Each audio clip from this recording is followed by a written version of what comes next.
This will be more on living in the time of the coronavirus epidemic.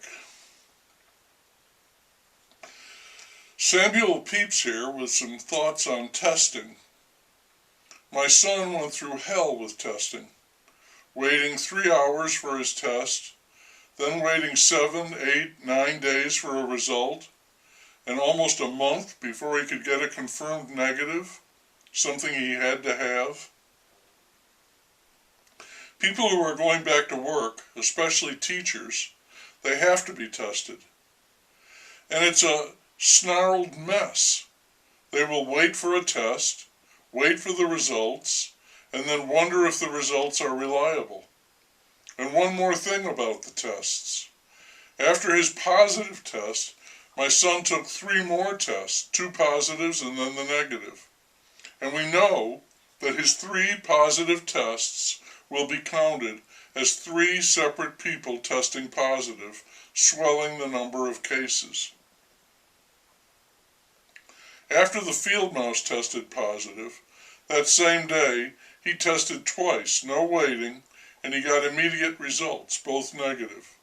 Sometimes being the field mouse really works for you. No waiting, quick turnaround, nice results. Thank you.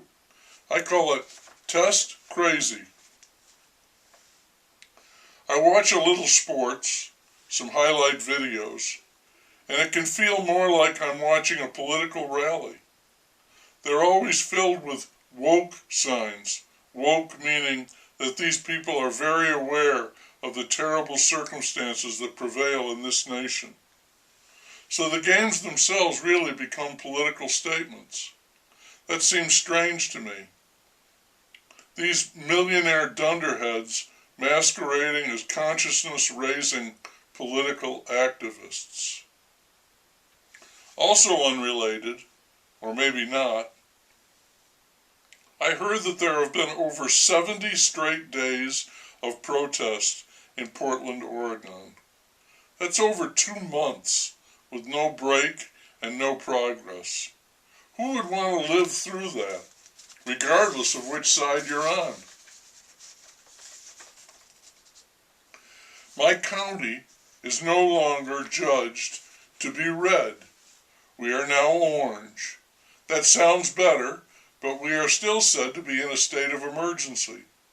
I think that means that we're under the field mouse's thumb, that what he says goes.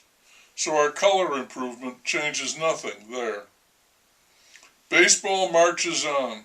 How? I don't know. Lurchingly. Some teams are coming up on 20 games played, a third of the way. I know of at least one team that has played but 5 games. Basketball, with its bubble arrangement in Orlando, seems to be sailing along, at least as far as health is concerned. And I know there is apprehension among teachers about the reopening of schools. Testing. I don't see how colleges can survive. They're going to try to reopen dorms and classes, but that could easily collapse. And if it does, what will they do for money? What about the professors, so long drugged with tenure, and now what? Now they're trying to go ahead with college football, a big moneymaker. If that doesn't work, it's a multi-billion-dollar loss. College had already damn near priced itself out of reality. Now, as a practical model for higher education, it looks like a dinosaur. The trumpet passed some executive orders, expanding unemployment insurance, protecting renters, economic measures using, I guess, virtual money. Along the way, he mocked the Democrats for trying to include social issues and programs, rubbing salt in their wounds, and thoroughly enjoying doing that. This will be a waste of time, but it's my time. Samuel Pepys, so I can waste it. We watched the PGA golf tournament. The golf rollback seems to be working very well. It was a great tournament, and the young man who won made several shots of a lifetime to do it. During the tournament, a series of black people spoke for a minute about how proud they were to be PGA members, working to bring the game of golf to their communities. At the end, with all of their pictures on the screen, a black lady said that they were all hard at work. She noted that they were only 100 or so black members, and their goal was to end the systemic racism. First, if there was systemic racism, that ad and the entire series would never have been made. Second, the greatest golfer in the world for the past 20 years was a black man. Third, please make the distinction between keeping out, excluding, and getting in, joining. It is incredibly difficult to become a top professional golfer.